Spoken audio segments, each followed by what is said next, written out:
And as always, freeze at that very moment. How are you all? Good evening, good afternoon, good morning, good whatever time of day it is, wherever you are, chaps. Fellow Fattercasters, right here in Redcar, it's beer o'clock. Oh, dear me. And still waiting for the Heineken sponsorship. Sooner or later that'll happen, I imagine. How are we all doing? It's been a rather better week for me this week. My bad back is on the mend. You know, I've been diligently doing the excruciating stretching exercises that were mandated by the physiotherapist, and they are gradually working. I've been able to walk around the house the last couple of days without using my walking stick, and you know, which is rather fortunate because I had a guitar box here that we're going to be investigating later on in the stream. I had that to carry upstairs today, which you know, was I was thinking, how am I going to manage that? Maybe harness Dougal up and use him as a Sherpa or something. Oh, Paul Trainer, thank you very much, sir. You're very kind. Thank you so much. Anyway, yes. So we're unboxing a rather unique guitar tonight, and long-term viewers of this channel may just remember what it is from a video. Gosh, it's got to be a couple of years ago now.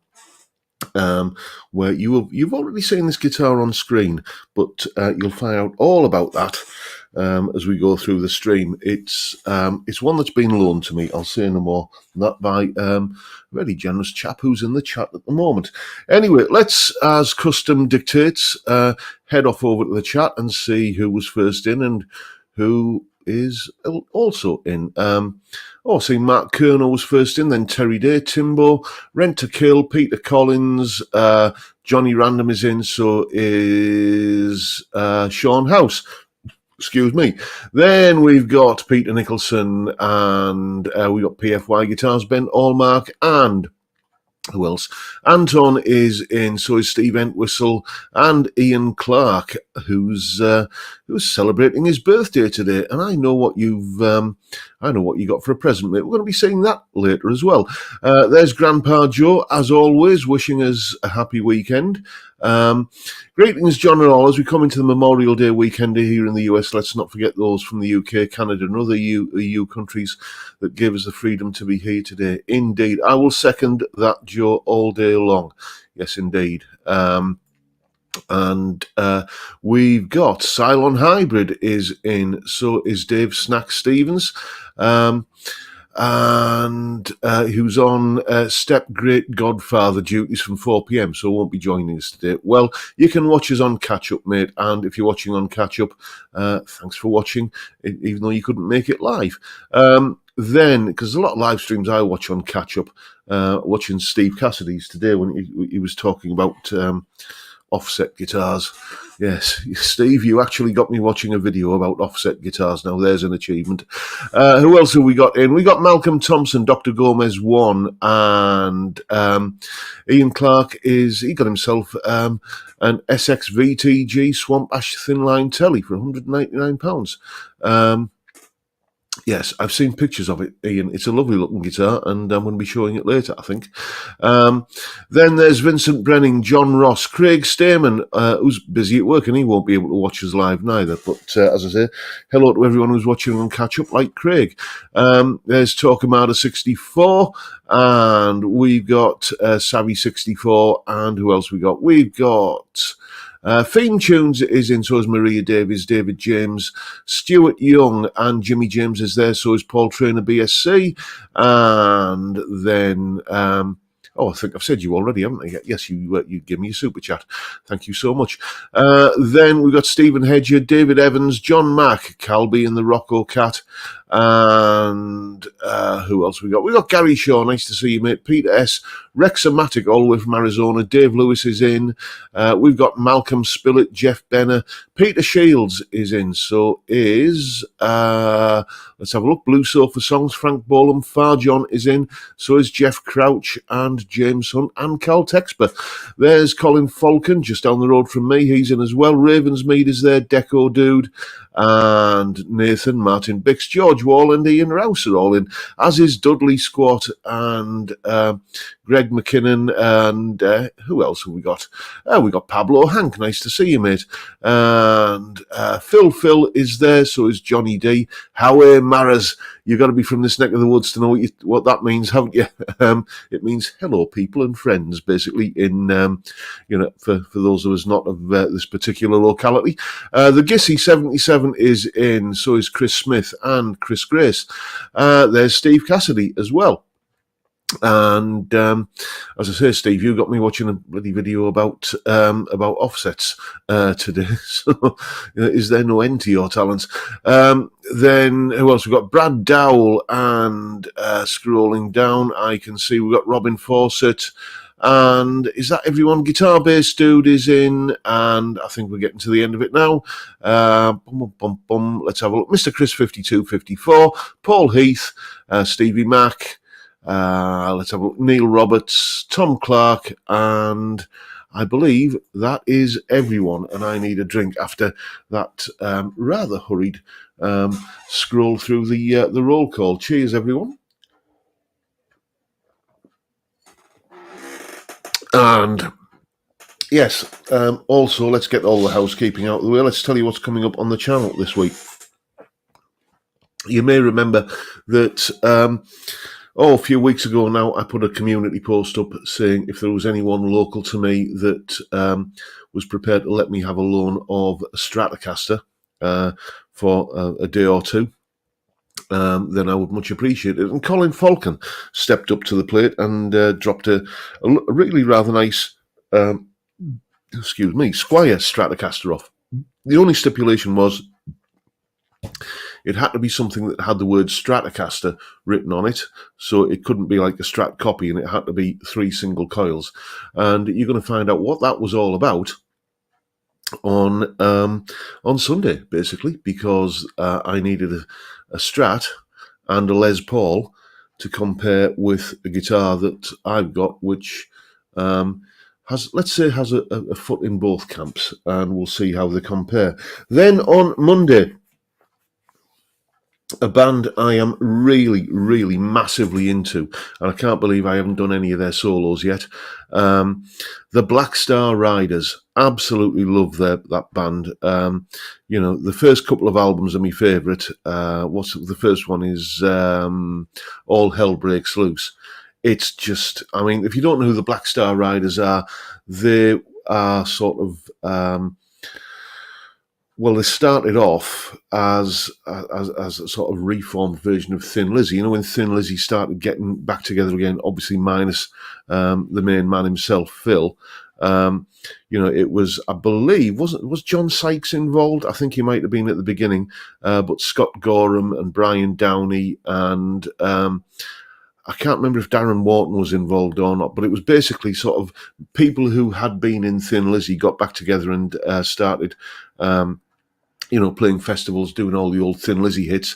And then they started writing new material, and they didn't want to put it out under the Thin Lizzy banner. So they went with a new band name, the Black Star Riders. And we're going to have a look at one of their solos on Monday.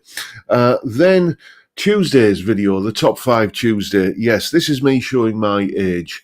You get to a certain age and you start looking back with massive amounts of rose-tinted kind of spectacle kind of views of it all. You kind of, weren't things so much better in the olden days? There weren't, but there were some things that you regret the passing of, shall we say. And that's basically what Tuesday is all about. At the risk of sounding like the boring old fart that I am, I'm going to be talking about 5 reasons why the old days were better on Tuesday. Then on Wednesday, partly prompted by a request from Rubbish Guitar Bloke, we're going to do a video on strumming technique. It wasn't intended to be a 2-part series of videos, but there is another one coming the following week. So we're basically going to be looking at a particular strumming pattern that often defeats many people on Wednesday. And the following Wednesday, we're going to be looking at sort of a more generalised overview of kind of entry level, beginner, rock bottom, foundational strumming technique. So those are the next two Wednesday viewers' question videos. And then you may remember that on the live stream many weeks ago, probably about a month ago, I unboxed and kind of showed you that little Black Star carry-on travel guitar. Well, we're going to be having a little bit of a first impressions look at that on Thursday. So we're going to see what that's like. Is it a viable musical instrument, or is it something of, well, a gimmick, perhaps? We shall see. Oh, see, we've got the lamb in. Nice to see you, mate. But anyway, that's what's coming up on the channel this week. Sunday is a three-way guitar shootout. Strat, Les Paul, and, well, I'll tell you what the other one is, PRS. Monday, Black Star Riders solo. Tuesday, 5 Reasons the Old Days Were Better. Wednesday, like strumming technique, and Thursday the travel guitar first impressions. And that brings me to the end of my first beer. Talk amongst yourselves, because you are doing anyway, while I just recharge my flagon of ale. And then I just want to mention while I'm doing this, I just want to mention the parts caster. Is it a parts caster challenge? I'm not sure. But basically, thanks to, again, I think it was Mr. Torquemada64 there in the chat. He made a suggestion to me, why not do a top 5 Tuesday on viewers' guitar parts casters. So that's what we're going to be doing. This video is going to be coming out in, I would imagine, I've got all the videos either in the can or planned up until the end of June now. So it's probably going to be mid-July, I should think, when I'm going to be doing this. It's going to be one of the July top 5 Tuesday videos, where I'm going to look at the top 5 parts caster guitars pictures that have been sent to me. So, if you have a parts caster guitar that you are particularly proud of, then send it along just with parts caster in the subject line of the email to jrguitartuition@gmail.com. Tell me what information you've got about it. And, I've had loads of entries so far. More than 5, so that's at least one top 5 Tuesday video in the can. So just send it along, and the more the merrier. And what I'm going to do is I'm going to pick out my 5 personal favourites for the video, and the one that I think is just the outstanding, the one that floats my boat the most, it has to be said, will get some sort of prize. I don't know what that's going to be yet, but I will figure something out by the time the video goes live. And as I say, that's going to be in July sometime. So yeah, if you have a parts caster guitar that you are particularly proud of, you know what to do. Send pictures along to jrguitartuition@gmail.com. So let's see what we've got in the chat while I've been blethering away.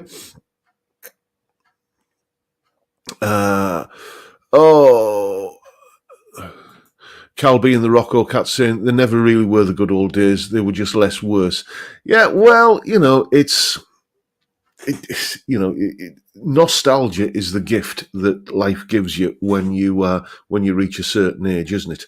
I think it's that point where there's kind of there's more years behind you than that can be conceivable in front of you. You look back and you have happy memories, and you look back on them and you think, yeah, well, I miss that, or I miss this, or I miss the other. And that's basically what Tuesday's video is all about. Ian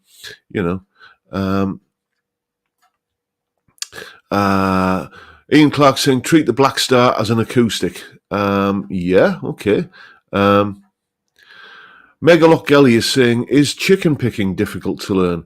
I'll let you know if ever I learn how to do it. I can bluff my way through it.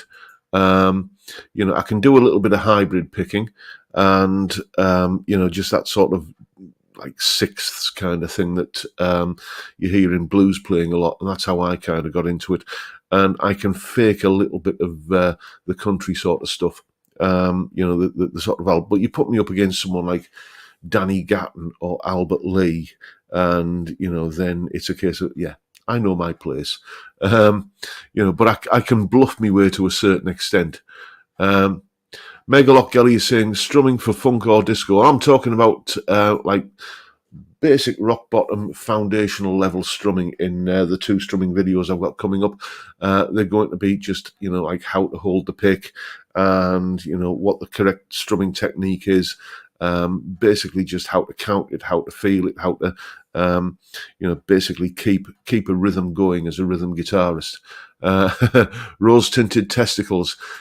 Yes, indeed. Ravensmead. Yes, I had radiotherapy in that region a few years ago. And, they didn't turn that colour, though, it has to be said.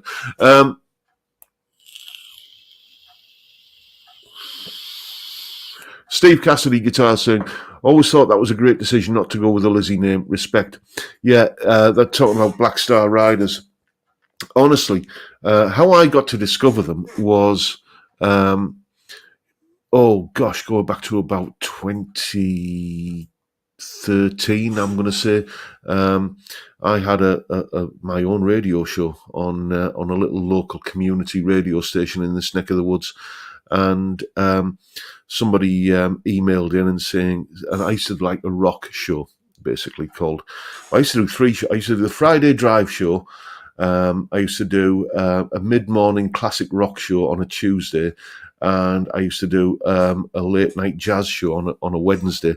But somebody emailed in and said, play some Black Star Riders on your kind of rock show. So I just went onto the stations. You don't kind of go to the vault and dig out a record or anything like that, or even a CD. It's we used to use this playout system called Rivendell, which was like a Linux kind of platform thing, and you just type in the name of an artist, and it just kind of gives you like a bit like Spotify. Think Spotify. That's how it used to work, and you used to kind of click on it, and it would play the tune, and it came up with the Black Star Riders, and I actually said on air, like, they sound a lot like Thin Lizzy. And then I would like to say the switchboard lit up, but it didn't. But there was a couple of emails came in saying that they are Thin Lizzy, basically the remnants of them. So anyway, oh dear me, this beer is tasting really rather good tonight, and I also have half a bottle of Dr. Bell's finest Highland remedy downstairs. That might see some action before bedtime.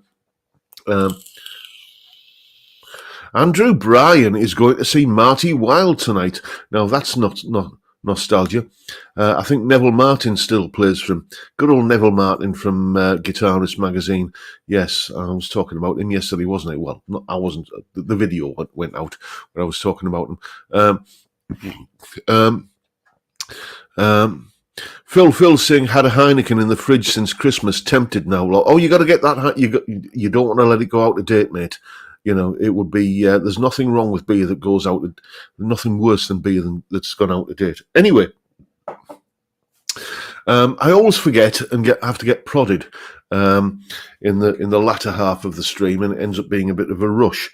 But I've just looked down at my notes here, and it says in big capital letters with an exclamation mark underlined, "Viewers guitars, you buffoon." So that's what we're going to do now. We're going to take a look at a dozen guitar pictures randomly chosen. I want to stress this. Absolutely, these pictures are chosen randomly. If you sent a picture in this week and it's not in tonight's selection, don't worry about it. It will get there. I think the only fair way to do this is just to randomly pick. The files are all numbered in the folder that I've got them in, and I just basically use a random number generator to choose the photos I'm going to show each week. So it's just entirely random. So if you sent a picture this week, don't think that because I'm not showing it this week that it hasn't made the cut. They all will get shown. It's just I just do a random selection each week. So let's have a look at some of the pictures that have been sent in this week. Let me just, there we go. So first up, we have another lefty from Cal B, and presumably the Rocco Cat as well. A Harley Benton DC 580CH. I was watching Steve Cassidy's live stream today, and somebody made the point in the chat that, if you're talking about offset guitars, you have to really consider an SG type guitar an offset, because look at where the kind of waist is. It's an offset waist guitar. It's I don't tend to think of an SG style guitar as an offset, but clearly it is. Anyway, what we got next? Another Cal B guitar, another Harley Benton, lovely looking gold top there. I've got to tell you that I do like the Harley Benton single cut shape. I like the way that this curve kind of flows. I don't know if you guys can see my mouse pointer.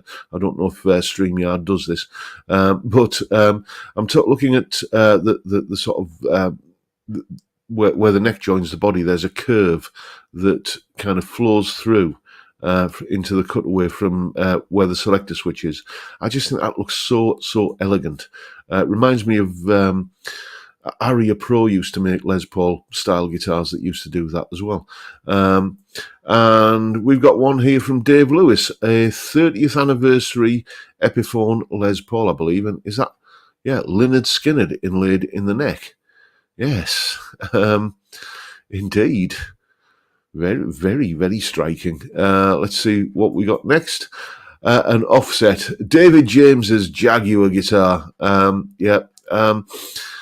Offsets are like, I understand why people like them. I get that. It's just that in the same way as my wife understands the reason I love Marmite on toast, but I'm not allowed to go with it. That she puts it's all she can do not to get a court injunction against me if I've been eating Marmite. I can't go anywhere near her. And they are that kind of guitar. For me, again, I don't know if you chaps can see my mouse pointer. It's always this kind of treble cutaway here that just looks like it should go out further. If offset guitars just had a little bit more pronounced, kind of horn coming away on the lower edge there, then that would solve it for me, I reckon. And we've got some David Phillips guitars here, 3 single cuts. We've got a Stag SEL Standard Les Paul copy in Honeyburst, a Stag SEL Standard Les Paul copy in black, and a Gibson Les Paul Studio Faded. What you say there, mate? Refinished gold, black and chrome hardware with Gibson burst buckers. That is going to be one beast of a guitar. The gold top. I do like the gold top look. One of my favourite Les Pauls that I had over the last couple of years was an Epiphone. Let me get the designation. Epiphone Les Paul Classic Faded, I think it was. And the neck on that guitar was just beautiful satin finish. The kind of satin finish that I wish they would put on the Epiphone 59s, but don't for some reason. And then this picture fooled me when I first saw it. This is David Sotheby. I hope I pronounced your name right there, mate. I looked at this and I thought, okay, yeah, some nice guitars. And yeah, they're actually miniatures. He actually sent me in the email and said, is this cheating? But I've seen a few of these on eBay, like miniature guitars. And, as something to put on the mantelpiece, it beats, kind of a China dog, doesn't it? Or an Ormolu clock or something, So there you go. Impressed with the level of detail on that PRS. I'm not a fan, as you know, of the bird inlays, but I can't really say that anymore, given that I've got a PRS that's got them. But just the level of detail on that PRS Santana miniature there, incredible. What we got next? This is Ian Clark's birthday present to himself. Isn't that a gorgeous looking guitar? An SX something or other. I can't remember the model designation, but it's a thin line telly with a swamp ash body. One of my students, a young lad called what's he called? Alfie, has got an SX telly. And at the same time as Alfie got the SX telly, his dad bought himself a Fender Player Plus Telecaster, and Alfie always picks up his dad's guitar these days. But yeah, I mean, that's a lovely looking guitar, and the one that my student Alfie has got, you pick it up and you play it, and you think, yeah, why would you need anything else? It's a unless you're into 22 frets like me, but it's a great sounding, great playing little guitar, and cheap as chips. Then what else we got? We got pedal boards. Yes, if you have any picture, let's include pedal boards in this kind of guitar kind of readers' wives parade kind of thing. If you have a pedal board that you like the sound, what we got on the pedal board here? I'm not a massive expert on pedals, but I do spot one that I'm very familiar with there, a UX Horseman. And looks like we've got that looks like a delay, and I'm thinking Hall of Fame. That's going to be a reverb. Same looper as I've got there, and yeah. Nice Joy or Dyna compression. I'm not sure what this one is here, but yeah, so if you want to kind of send me some pictures of your pedal board, then feel free to do that. What we've got now is Rexomatic, his lovely Guild 12-string here. I like the idea of a 12-string more than I like the practicality of living with one, I've got to tell you. Twice as many strings to tune, and and they always feel a little bit hard work to play for me, but I do love the sound of a 12-string. The way I do it these days is I have the Nashville tuned acoustic, which I double track with a standard tuned acoustic, and that gets me the 12-string sound. But that is a gorgeous looking guitar, Rex. Then, yes, this is a nice guitar. This belongs to a chap called Sean, 60th anniversary Telecaster. Oh, wouldn't you just look at that? And the case and everything that comes with it, and the inlay and everything. Beautiful looking guitar, Sean. I am a bit of a sucker for a Telecaster, as you may know, and when you picture a Telecaster in your mind, when I picture a Telecaster in my mind, that is the look that I think of, just the kind of natural blonde finish, black pick guard, and it just looks to me just a beautiful, beautiful thing. And what we got next? Another Telecaster, this one belonging to Timbo. Now, if you've been watching these viewers' guitars picture galleries for some time, you will know that Timbo has very, very kind of clearly defined musical tastes. Most of his guitars sport kind of pointy horns and high output pickups, and would stop a tank at 50 paces. So I was quite surprised to see that Timbo had a T-style guitar. What is it? It's a Harley Benton TE20. Be interested to know if you ever play metal on that one, mate. Or is that for your more kind of quieter moments? And another Timbo guitar, a Yamaha Pacifica. That's clearly been modded within an inch of its life, and I believe there's no more kind of arrows to scroll to any more pictures. That is the dozen guitars that I've selected for this week. Thank you, everyone, for sending me the pictures of your pride and joy.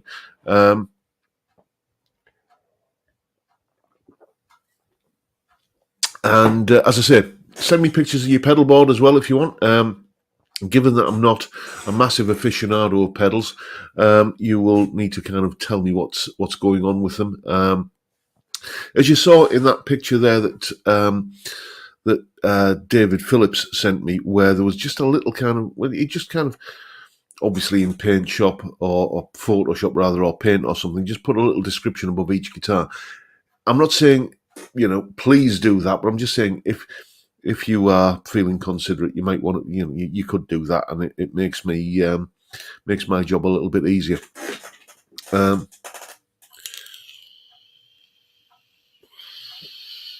Michael Purcell is saying, just thinking, Springsteen doesn't do signature guitars.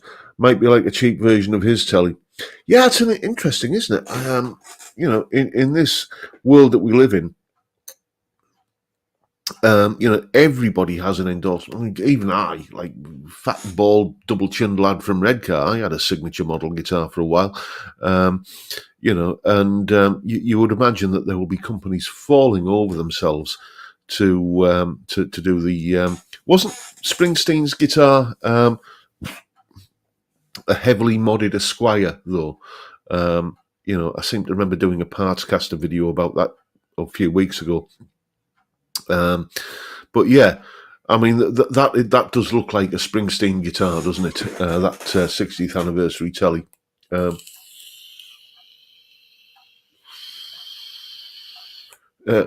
Torquemada saying that we don't talk about anymore. Yes, we don't talk about my ex signature guitar. It's yeah. I shall have to just Anyway, moving on. David Ems is saying, for readers' wives' picks, ask my guitars, but they're not comfortable being photographed in their lingerie. Yes. Fair enough, mate. Jimmy James is saying, 12 strings are a ton of fun, but then I wonder what I can do with it. The main thing I use a 12-string sound for is texture. I always like to, whenever I'm doing any sort of what I would think of as creative recording, what I mean by that is when I'm writing a song or something like that, I always like to double up a crunchy rock guitar part with an acoustic, just kind of low in the mix underneath it, and a 12-string is even better for that. Yes, I have written a new piece of music of late. I put it in the community tab last week, and there's going to be a video on that coming out next week. Not next week, but next month, I meant to say. So, yes. Anyway, I've got a guitar to unbox. Shall we get on with that? This one is, as I say, a guitar that you have seen on the channel in the past. But you've not seen it in this room. You've seen me having a chat with a viewer on Zoom, and I made a video about it. And this was and he was showing off his guitar collection, and this was one of the guitars in the collection. So, apologies if the unboxing takes a little bit longer than what it normally does, because of the I can't speed this footage up. So what we've got in here, we've got yes, a pair of trousers as packing. And oh, here we go. I'm gonna have to stand up. Talk amongst yourselves. This might yeah. Yeah, we've got, oh dear me, this is a bit of a beast. You'll understand why it's got a bit of weight to it when we get it out of the, that went quicker than I thought, when we get it out of the packaging. Nice gig bag. Let's, I can already see what it is. Yes. Oh, it looks even wilder in the flesh. I'm just showing you the headstock so you can see that it is, it's a T-style guitar, but it's unlike any T-style guitar you've ever seen. The Ferrocaster. It's just mad. This is just absolutely bonkers. So, excuse me a second, folks. I believe I may have a Dougal situation. It's fine.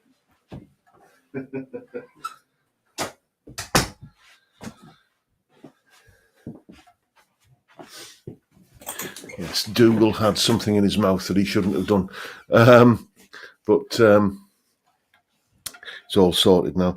But yeah, I mean, it's just like, it's like a guitar that Isambard Kingdom Brunel might have made, isn't it? A Telecaster unlike one you've ever seen before. This is absolutely bonkers. Let's have a look at the back view of it. There it is.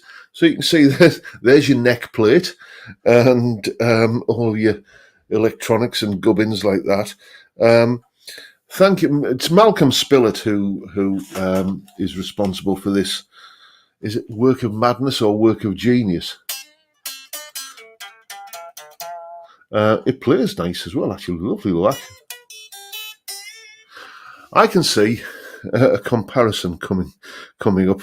This against the guitar. Yeah, I think someone's always said, tonewood debate. That would be something of a. I think what we got Tone Rider pickups in it. Tone Rider Hot Classics in there. I've seen pictures of this guitar, but nothing prepares you for what it looks like in the flesh. Malcolm, you are a genius, sir. This is just bizarre beyond words. Really looking forward to getting this plugged in and seeing what it plays like. If I knew how Steve Cassidy, let me just lay this down. If I knew how Steve Cassidy and the Lamb managed such wizardry, then I would be able to plug in the guitar and play on the live stream. But I haven't figured that particular thing out yet. But that might be something I should start doing, actually. I'll look into that. Jeff Crouch is saying, who makes that guitar? I think it is a custom build, mate. Sean House is saying, up against the Faisley. That might be a thing, yeah. That might be a thing, yes. Certainly, there's got to be a comparison in there somewhere, hasn't there?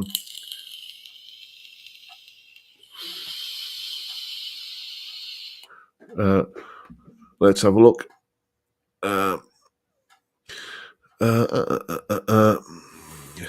Simon Rice is in comparison with a bedstead. Oh, that's a bit unkind, Simon. Excuse me, I'm just going to finish this beer and... I think it'll be time for another one. Oh, where's me beer? Let's put these bits of old clothing back in the box.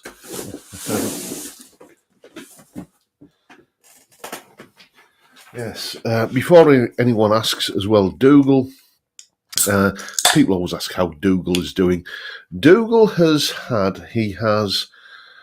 You know, in sort of cartoons where characters in a cartoon are pictured with a little angel on one shoulder and a little demon on the other shoulder, whispering into their ears.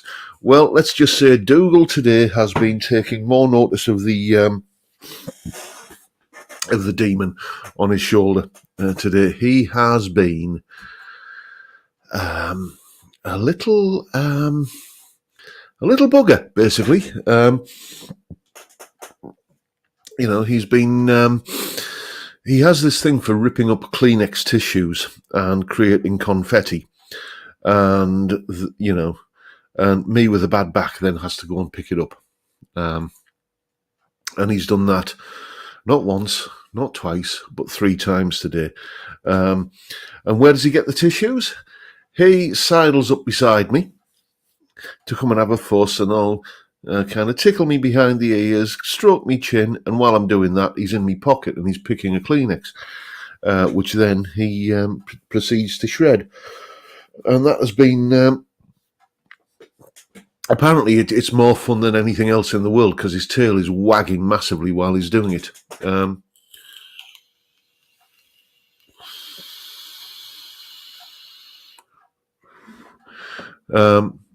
Pooh Ninja is saying, I'm waiting to see someone tour with a workbench guitar, Jim Lill model. Yeah. That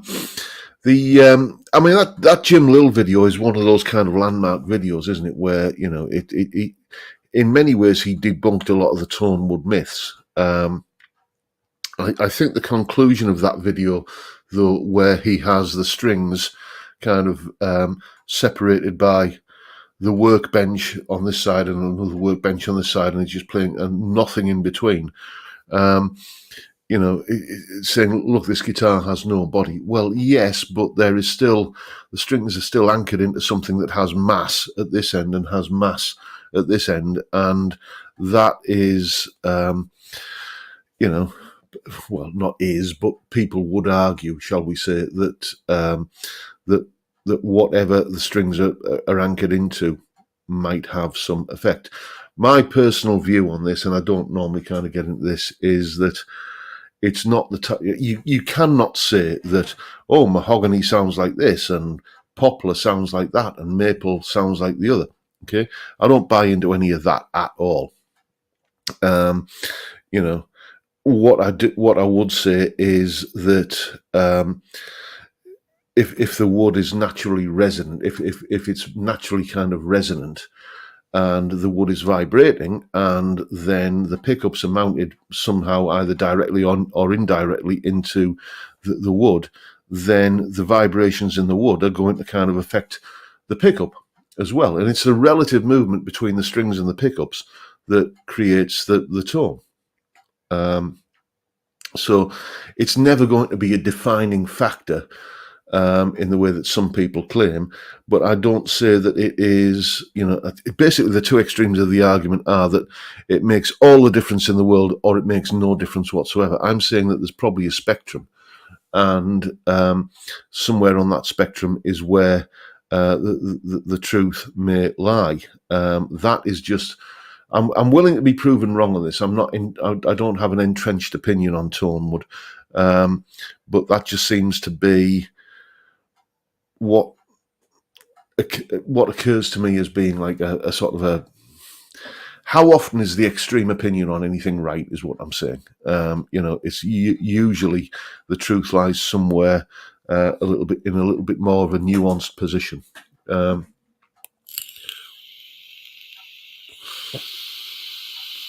Let's have a look.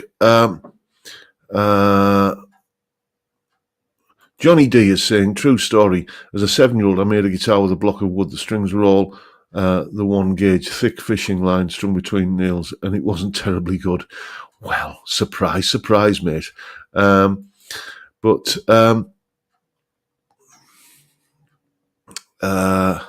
Ninja, I saw Steve Vai recently and pitched him my idea for a pair of sister guitars, a woody pear like gem and carbon fibre synthetic material. One called Natural and the one called Natural series. Okay, mate. I'm more impressed with the fact that you saw Steve Vai and you pitched him an idea.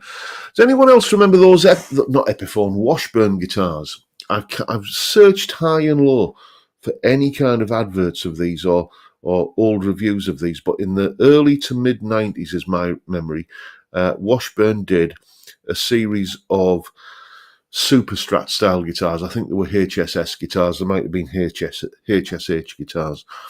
All exactly the same spec, and they had I think one had an alder body, the other had a mahogany body, and the other had a Paduke body. I think those were the three woods. I think Paduke was definitely one of them, and and you could choose which one you wanted based upon the tone. And the overwhelming opinion back then in guitar magazine reviews was that, there's not a great deal of difference between any of them. So anyway, what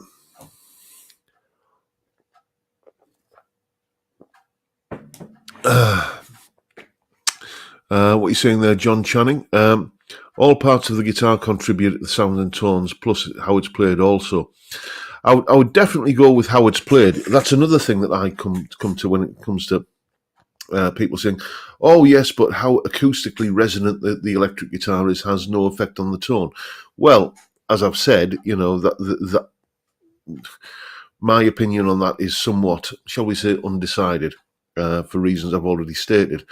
But how acoustically resonant the guitar is affects how I play it, and that probably will affect the tone. Because it's the one thing I love about the guitar. Do you remember in the 80s? For those of you old enough, we had the phenomenon of the keytar.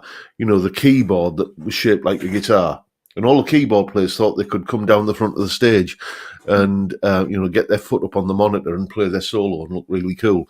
Yeah, it never really worked, did it? But at the time, it was and especially when samplers kind of became the big thing, the the received wisdom at the time was that the guitar is dead. You can sample a guitar into a Fairlight or whatever equivalent was, and and you can play all the guitar tones you want on the keyboard. The future belongs to keyboard players. But the thing about a guitar is that, electric or acoustic,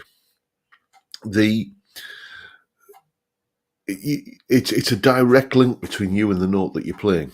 Okay, when you pluck a string on a guitar, you are having a direct human input. Unlike on a synthesizer or sampler or anything like that, where you press a key and it's just basically kind of closing a switch that triggers a sound generated by a circuit. On a guitar, you pluck a note and it's you, and every nuance and every feeling and every emotion that is in you at that particular moment will have an impact on how you play that note, or chord, or riff, or lick, or solo, or whatever. And that is why I think that the electric guitar, reports of the death of the electric guitar have been greatly exaggerated, to misquote Mark Twain. It's just, there is something elemental about the electric guitar, and I think that's got a lot to do with its longevity. I lost my train of thought there when I was going, but probably something to do with piano as a percussion instrument, says Torquemada 64. Now, there is some debate upon that.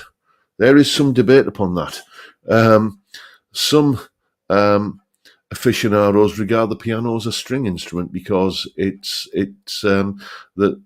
uses strings to generate the note. It is arguing about angels dancing on the head of a pin, I know, but how I came across this just in an old music lesson at school many, many, many years ago in the early 80s. The music teacher was talking about the different sections of an orchestra, and these are the stringed instruments, these are the woodwind instruments, these are the brass instruments, these are the percussion instruments, and apparently the piano could, maybe the received wisdom has changed in the last 40 odd years, but apparently the piano could be classed as both a stringed instrument and a percussion instrument. Keith Emerson used to pluck piano strings. He did indeed. He used to kind of, he was well known for abusing instrument. I remember seeing one kind of publicity pic of him with daggers sticking out of the keys on his Hammond organ, Let's have a look. Sean House. The best thing I saw done with a keytar type thing, beg your pardon, was a drummer that had drum sounds mapped across the keyboard. Well, fair enough. That was another thing, wasn't it? Back in the 80s, all drummers were going to be playing Simmons kits and triggering, kind of MIDI sounds. I saw Bill Bruford from Yes. I saw his band, Earthworks, they were called, at a really small venue when I used to live in the Lake District. If you ever go to Ambleside in the Lake District, you'll drive past a place called Zeffirelli's, and it was in there. And, and he was playing like keyboard solos on his Simmons kit, which was the most bizarre thing that you can think of.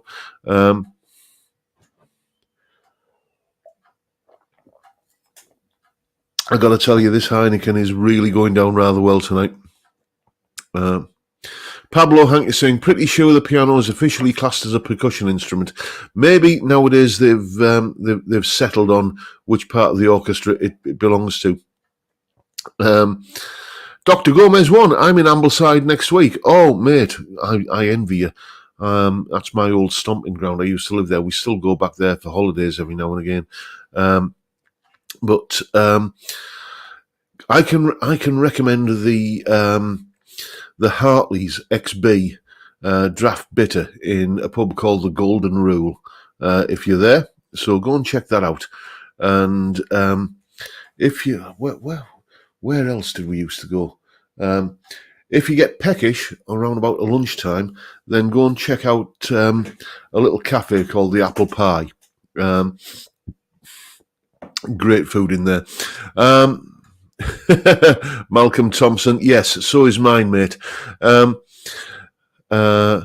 Ravensmead, a guy came up to me and said, I'm a 5-string musical instrument from ancient Greece. And I said, you're a bloody liar. Ba-da-dumsh, indeed. Cylon Hybrid, what you saying there, mate?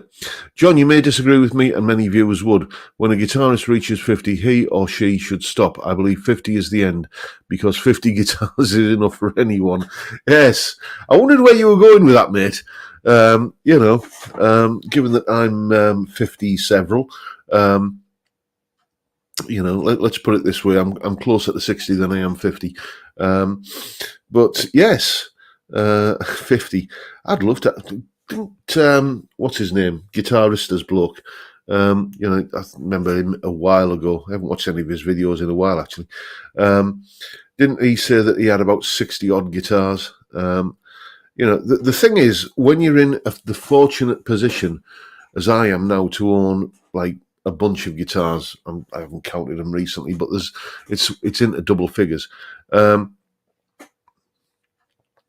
Restringing becomes a thing, because in this part of the world here, where we live next to the coast, and you got the sort of damp, salty air.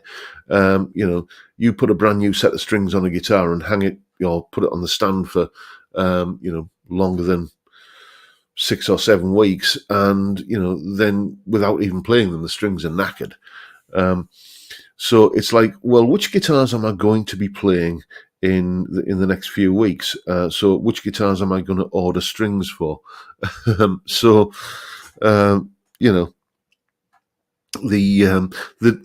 cost of restringing does become something that you have to ration the strings. It's like, okay, you don't deserve a new set. I'm not playing you for.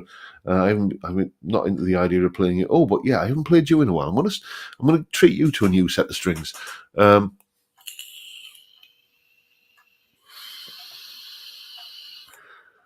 Epiphonium is 67 here. Years, indeed. Steve Cassidy is saying, any updates on Red Carmageddon 2024? Not giving it a thought, mate. If enough people mither me, then we can make it happen. Not that it takes a lot of organising, but it's just what it is with the kind of whole Red Car get-together that's happened a couple of times now. I don't want to be the one that is saying, spend a load of money on accommodation and come and have a beer with me in my hometown. Okay, I don't want to be the driving force behind that, because it feels very, very, very me. And that's not the kind of person I am. Despite appearances to the contrary, perhaps. But it's like, if people want to, kind of come here and have an evening on the beer and go for a curry, then let's organise it. But so if you're interested, then mither me about it, and we can do something. But I don't want to be the driving force that is kind of nagging people to come and travel a long distance to just basically have a night on the beer. So those are my thoughts on that. Let's have a first time in a while I've actually finished 3 beers without the live stream finishing before.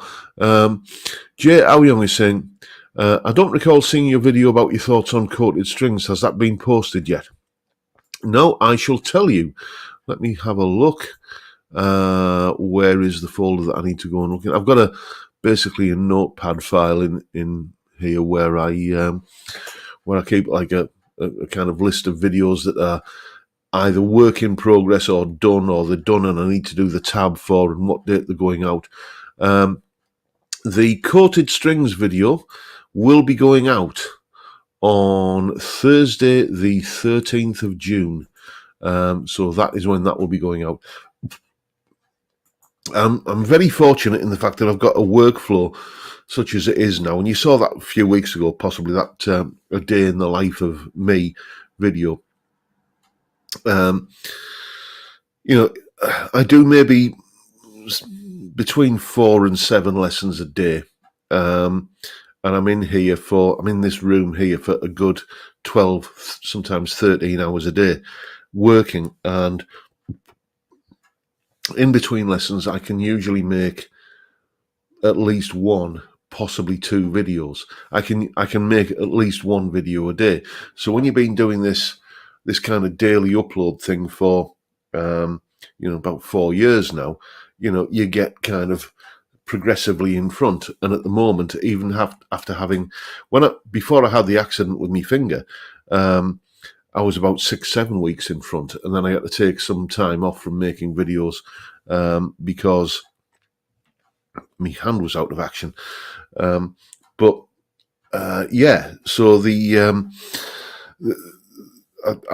I'm considerably far in advance with the videos. So I'm like when I'm talking about videos that are coming up and kind of shooting the breeze about ideas for videos, they're usually going to be at least a month in the future. When because if they're at the planning stage, then they'll probably get made, in the next few days, and then a month later, that's when they'll hit YouTube.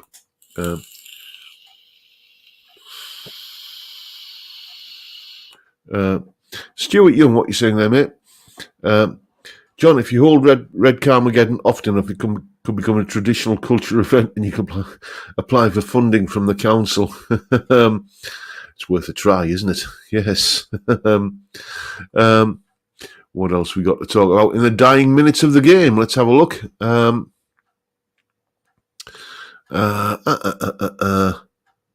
See, we're talking about a collective noun for guitars here. Tom Clark saying, will I need a passport and an interpreter?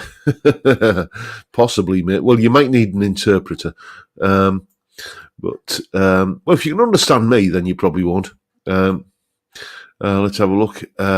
Steve Cassidy is saying, Red Carmageddon 2024, please. Well, okay. Where are we now? Where is it now? It's kind of back end of May, isn't it? If you mither me every week, we can kind of make it happen sort of winter time, autumn, winter sort of time, like something like that, or maybe early next year. The Lamb, an insufficiency of guitars. There will be another get together. Let's put it that way. It's just just when the badgering and the mithering reaches critical mass, and I'm thinking, well, okay, as I say, I don't want to be the driving force behind it, because that makes me feel like I'm nagging you to kind of come and travel to this part of the world and pay money for accommodation and so on and so forth. But we'll make it happen. A collection of guitars should be called a fat of guitars. What else we got? I think that's possibly about. Well, I'm out of beer anyway, so that's. I haven't got any more beer up here, so I think we'll wrap things up there. We're 59.5 minutes in, so anyway, chaps, thank you once again for turning up and watching a fat bald bloke with too many chins and a bad back talking absolute nonsense for an hour, and I'll keep on doing it till you're sick of me. But for now, time, gentlemen, please.